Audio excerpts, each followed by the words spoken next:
Today, we have 4 armies that you want to use that are going to make Clash of Clans more fun. These are both for Town Hall 12 and for Town Hall 13 players, so you can have the most fun using these creative armies. Now we want to first start with this, Suihiro Mass Hog Bat Attack. Pretty much the attacker here starts off with Sneaky Goblins and a haste spell, using them to remove the storages here, since remember, they go for resource buildings, and in this case, he uses the haste to take advantage of that with the Super Wall Breaker.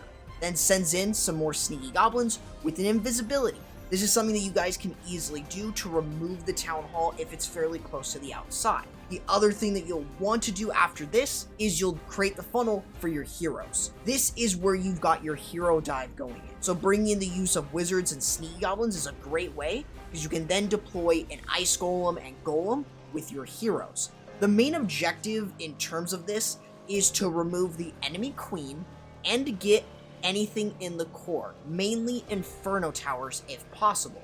As you can see from here, using the log launcher with the heroes to drive through. So you can see from here how he's able to continuously drive through with the use of the heroes. Having the Grand Warren ability for them offers you much more value. Of course, in this case, you could also deploy in a couple Hog Riders to help control pathing, but the main goal here should be to get into the core of the base with your heroes. Once you get into the core, you should be completely fine to start your Hog Riders. You can use them a bit more surgically, so using a couple of them here and there in order to continue to push on one side of the base. This makes it very simple for you to then go ahead and start your bats on the other side in a bat wave, where you can start to work yourself around. And the benefit to this is you can use some Hog Riders sparingly through the base. So while some of these Hog Riders may die on the left-hand side, you'll have Hogs and Bats working themselves on the right. The freeze spell should be used against splash buildings. This includes things like the Multi-Infernos and the Wizard Towers and stuff like that, but you should be using those freeze spells to protect your bat spells for the most part. At that stage, you've also got the minions, maybe Yetis, or any other troops that you have for cleanup. This army is incredibly impressive, and honestly, I'm going to say it is still very creative and something that you can easily do as well, as long as you can notice where the enemy queen is, and of course, getting rid of any and all splash buildings with your heroes. It's going to help you a lot with the bat spell portion, but your hogs should easily be able to get through. So let's go ahead and go over another one using a Skelly Donut. Similarly to the Suihiro Mass Hog Bat Attack, this is another fun one. The attacker in this case chooses the Flame Flinger because he's creating a funnel on one side of the base with the Flame Flinger and the other with the King and Queen. So the attacker will then also be able to use the Earthquake spell right here, because he's going to be starting off by softening the buildings up. You'll then deploy a Rage spell, Invisibility spell, and then your 3 Skeleton spells on top of the buildings. Try to make sure that the invisibility does not turn any of the buildings invisible and just the skeletons. So this will now allow you to remove something, like in this case, the attacker removes 2 Infernos and the CC. That's huge value. Possibly could have gotten the queen if the skeletons didn't go for the Barbarian King. But since the Flame Flinger is still going strong and removing these buildings on the left side, the attacker now has the opportunity to use a Suihiro on the right side to remove the Town Hall, basically creating this in the base to where you have very easy pathing with the use of the Hog Riders. Overall, the attacker using an Ice Golem to protect the heroes for as long as possible is going to be incredibly important for you. Alongside that, you can then start to send your Hog Riders in once you've gotten a good bit of pathing down, and you can easily send your Hogs in. That should be one of the main priorities if you are using this army. Of course, you should be using a heal spell early on. This protects your Hog Riders a lot, and of course you'll have Hog Riders from the Flame Flinger. The best part here is you can bring Headhunters to remove the enemy queen if you haven't done so. It is why it is one of the troops that I would bring with an army like this. And overall, you will have so many hogs left up on the field. It is not even funny because it just shows the power of the Skelly donut and how much value you can get. I mean, look at all of these skeletons, or all of these hog riders. It is basically a hog rider parade. So overall, it is such a strong army. And while it's not easy, it is still something that you can fairly understand, and you can still quite simply get 3 stars. It's simple, yet it is going to still be fairly challenging. But if you want a fun army, these two are really good. Let's also go over some armies that you can use more creatively at Town Hall 13.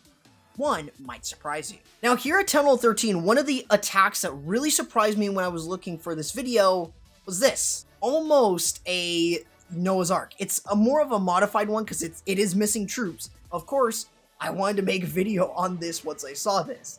Overall, what the attacker does is he's using a Grand Warden Walk first. The very simple way I can put this is if you're doing a Warden Walk, you might want to bring lightning spells. 6 lightning and 1 earthquake should be enough to remove anything from an inferno and scattershot. This is incredibly important because you're doing this for funneling, but you're also trying to make sure that you're able to get a good amount of value from that funnel, which is with the Warden Walk. But basically, once you got a clear funnel set, you can start to send in your Archer Queen. Now, in terms of all the specific troops, you can use a golem to start tanking. You can use balloons to look for any like Teslas and help create a funnel. You've got an Electro Dragon that's also going to help create the funnel. Super Wall Breakers, of course, to break in. You bring a Yeti for support. Valkyrie and Witch in this case.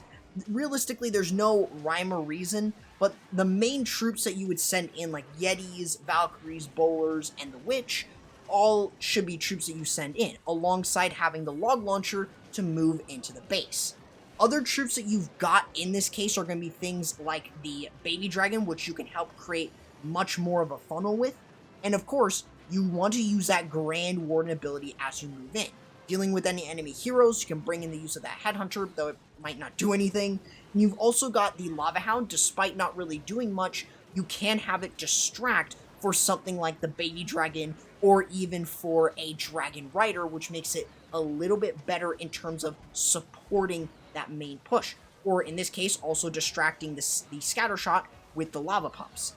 As you start to continue to drive in, you've got other troops in there like the P.E.K.K.A. and the Giant, and possibly an Ice Golem within that log launcher, and you can still drive your way all around the base. You've still got other troops, like in this case, the attacker still has a Hog and a Dragon left. But in this case, he can use those for cleanup, or at least use the Hog Rider later, but he can use the Dragon for cleanup and still get through the Town Hall because he still has all 4 of his heroes remaining. Despite her going down, he still has all 3 of his heroes at mostly full health, which is incredibly impressive, and he's able to do this really, really seamlessly. So if there was one attack that you could probably use, and if you wanted to play around with something, this is an army that works quite well. It's super tough, but so satisfying to use. But we do have an easier, more spammier army if you don't want to use this. And that's an army I know all too well. This is the Yeti Super Archer Smash. This is absolutely a super strong army, and it is really fun. Basically, you start by spamming in your Super Wall Breakers just to open the wall. Then you want to use your Yetis and your Super Archers, your Grand Warden, your King, Queen, Log Launcher, and you're all set. That's pretty much all that this is. It's pure spam going into the base. You've got a skeleton spell to help distract your log launcher. Basically, you're going in away from the town hall every single time.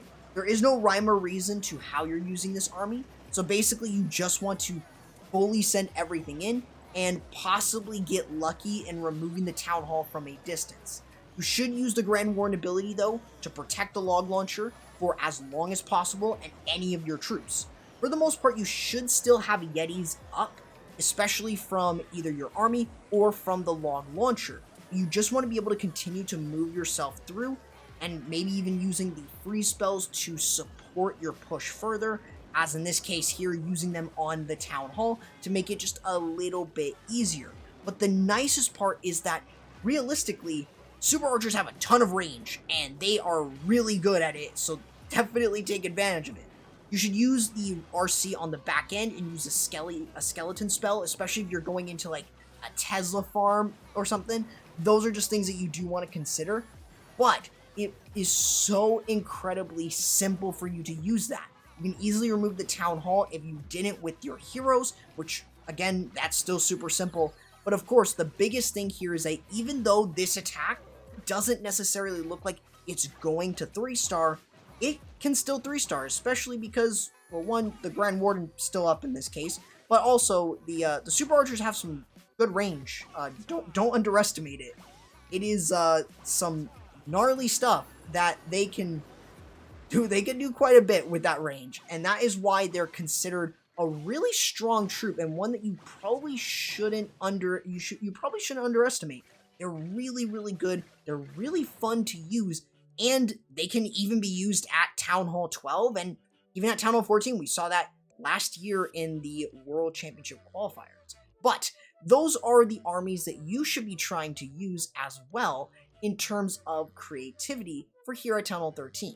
Now, are you going to take any of these 4 armies, whether you're at Town Hall 12 or Town Hall 13? Not only that, but of course, if you want to check out my Electro Dragon video and just see how good they are from a rushed player to a max player, then make sure you check out that video, and I'll be catching you in the next video. Corrupt, signing out.